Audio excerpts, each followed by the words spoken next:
நம்ம இதை பாருங்கள், கால் மிதிக்கிற மேட்டாக யூஸ் பண்ணிக்கலாம். அதுக்கப்புறமா யோகா பண்ணுறதுக்கு உட்கார்றதுக்கும் யூஸ் பண்ணிக்கலாம். இல்லை சோஃபா செட் மேலே போடுறதுக்கும் யூஸ் பண்ணிக்கலாம். நம்ம எது வேணாலும் யூஸ் பண்ணிக்கலாம். இதை நம்ம என்ன பண்ணுறோம், எல்லாமே மீதியான கிளாத்ரா முதல்ல இந்த மாதிரி ஒரு பீஸை நம்ம ரவுண்ட் ஷேப்போ இல்லை ஓவல் ஷேப்போ இல்லைன்னா ஸ்கொயர் ஷேப்போ எப்படி வேணாலும் கட் பண்ணிக்கலாம். அதுக்கப்புறமா வேறு கலர் கிளாத்ஸ் நம்மக்கிட்ட எல்லாமே வேஸ்டான கிளாத்ஸ் தான்டா, இதெல்லாம் கீழே போடுற கிளாத்ஸு எல்லாத்தையுமே 6 இன்ச்சஸ் அகலத்துக்கு அப்படியே பிட்டாகவும் ஜாயின் பண்ணிக்கலாம். ஜாயின் பண்ணி அதை 2ஆக வச்சு அடித்து திருப்பி இந்த அளவுக்கு அடித்து திருப்பிடணும். எல்லாமே ரோப்பாக திருப்பிட்டு அதை செட் பண்ணி முதல்ல அடிச்சிடணும்.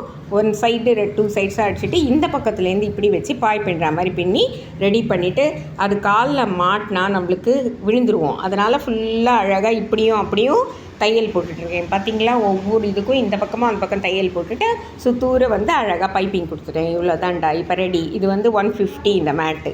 ஓகே, லைக் பண்ணுங்கள், ஷேர் பண்ணுங்கள், கற்றுக்குங்க.